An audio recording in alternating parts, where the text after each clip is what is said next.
महाशिवरात्रि की रात जब पूरा गांव भोलेनाथ की पूजा में लीन था, तब अर्जुन नाम का एक नास्तिक युवक महादेव के अस्तित्व को चुनौती देने के लिए गांव की डरावनी काली कोठरी में घुस गया।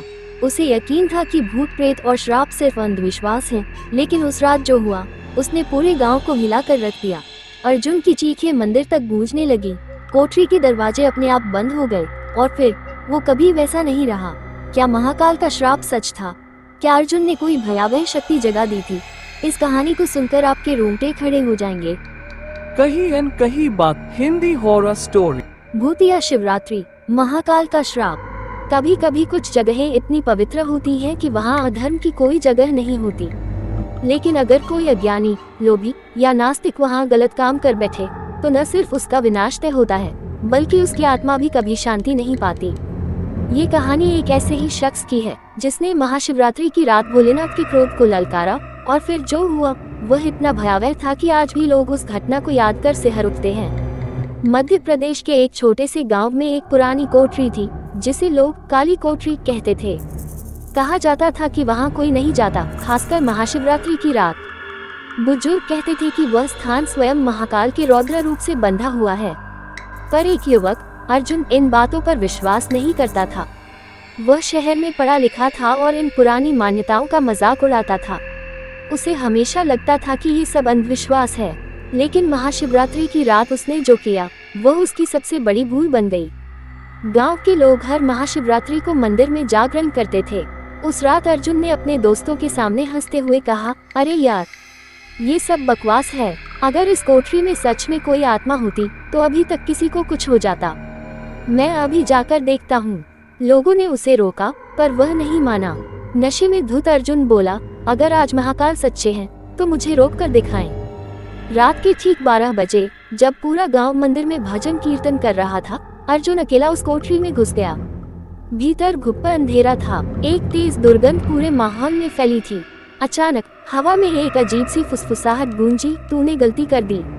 अर्जुन ने सोचा कि यह उसका भ्रम है। उसने हंसते हुए जोर से चिल्लाया, अरे महाकाल, अगर तुम सच में हो तो आओ और मुझसे बात करो। जैसे ही उसने ये कहा, दरवाजा अपने आप जोर से बंद हो गया। कोठरी में गूंजते हुए मंत्र रुक गए, जैसे समय थम गया हो।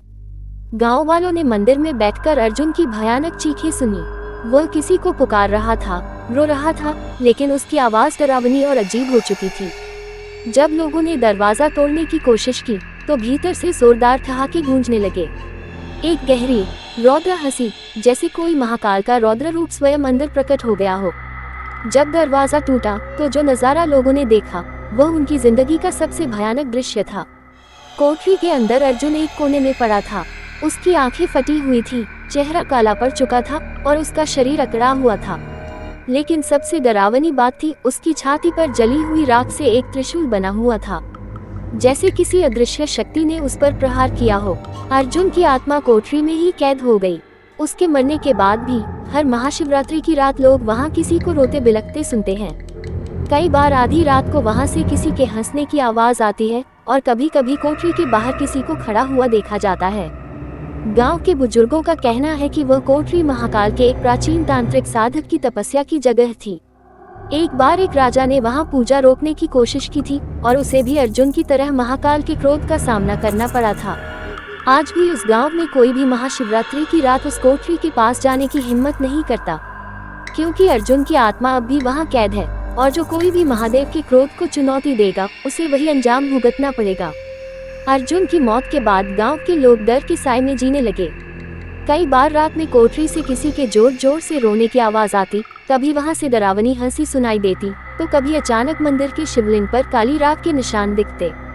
कुछ साधु संतों ने कहा कि अर्जुन की आत्मा अब भी तड़प रही है, क्योंकि उसने महाशिवरात्रि की रात भोलेनाथ का अपमान किया था। लेकिन सबसे भयानक बात यह थी कि हर साल महाशिवरात्रि की रात को कोई न कोई व्यक्ति लापता होने लगा। गाँव वालों को शक हुआ कि अर्जुन की आत्मा बदला ले रही है। गांव के सरपंच ने एक सिद्ध तांत्रिक को बुलवाया, जो दूर दूर तक अपनी शक्ति और तंत्र मंत्र विद्या के लिए प्रसिद्ध था। जब वह कोठरी के पास पहुंचा तो उसने आंखें बंद कर कुछ मंत्र बुदबुदाए। अचानक उसने चौंक कर कहा, यह आत्मा सिर्फ भटक नहीं रही, ये बदला चाहती है। जब तक कोई इसकी मुक्ति नहीं करेगा तब तक ये हर महाशिवरात्रि की रात एक नई बलि लेगी। गांव वाले घबरा गए। तो क्या कोई उपाय नहीं है? तांत्रिक ने कहा, सिर्फ एक ही तरीका है, महाकाल की विशेष पूजा और आत्मा को शांति देने के लिए रुद्राभिषेक करना होगा। लेकिन यह आसान नहीं होगा, क्योंकि अर्जुन की आत्मा अब बहुत शक्तिशाली हो चुकी है। वह इस पूजा को रोकने की पूरी कोशिश करेगी। महाशिवरात्रि से एक दिन पहले गांव वालों ने तांत्रिक के कहे अनुसार तैयारी शुरू की। मंदिर में अखंड ज्योति जलाई गई, महाकाल के विशेष मंत्रों का जाप किया गया और रुद्राभिषेक की तैयारी शुरू हुई। रात होते ही हवाएं अचानक तेज हो गईं। चारों ओर अंधेरा छा गया, जैसे कोई अशुभ शक्ति गांव में उतर आए हो। जैसे ही तांत्रिक ने पूजा शुरू की, कोठरी से जोरदार चीखों की आवाज आई। अर्जुन की आत्मा उग्र हो चुकी थी। मंदिर के बाहर खड़े लोगों ने देखा कि कोठरी के दरवाजे अपने आप जोर जोर से खुलने और बंद होने लगे। और फिर अर्जुन की आत्मा प्रकट हुई। अर्जुन की आत्मा हवा में तैर रही थी, उसकी आंखें जल रही थी, उसका चेहरा विकृत हो चुका था और उसके मुंह से काले धुएं की लपटें निकल रही थी। उसने जोर से चिल्लाया, मुझे इस जगह से कोई नहीं निकाल सकता, यह मेरा स्थान है। तांत्रिक ने मंत्रों का जाप तेज कर दिया। अचानक मंदिर का शिवलिंग खुद ब खुद चमकने लगा। ऐसा लगा मानो स्वयं महादेव वहां प्रकट हो गए हों। अर्जुन की आत्मा तड़पने लगी, चिल्लाने लगी, मुझे छोड़ दो, मुझे मत जलाओ।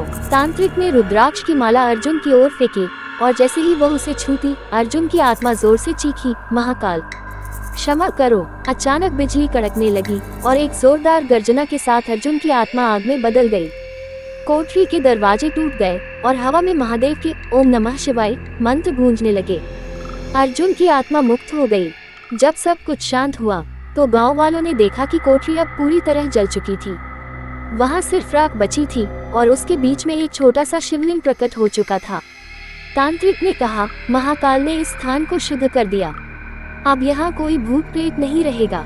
गांव वालों ने उस स्थान पर एक मंदिर बनवा दिया। अब हर महाशिवरात्रि को वहां भूतिया घटनाओं के बजाय शिवजी की भव्य पूजा होती है। अर्जुन की आत्मा के मुक्त होने के बाद गांव में शांति छा गई। मंदिर के पुजारियों और गांव वालों ने मिलकर उस स्थान पर रोज शिव की पूजा करनी शुरू कर दी। कोठरी की राख पर बना नया शिवलिंग महादेव की कृपा का प्रतीक बन गया।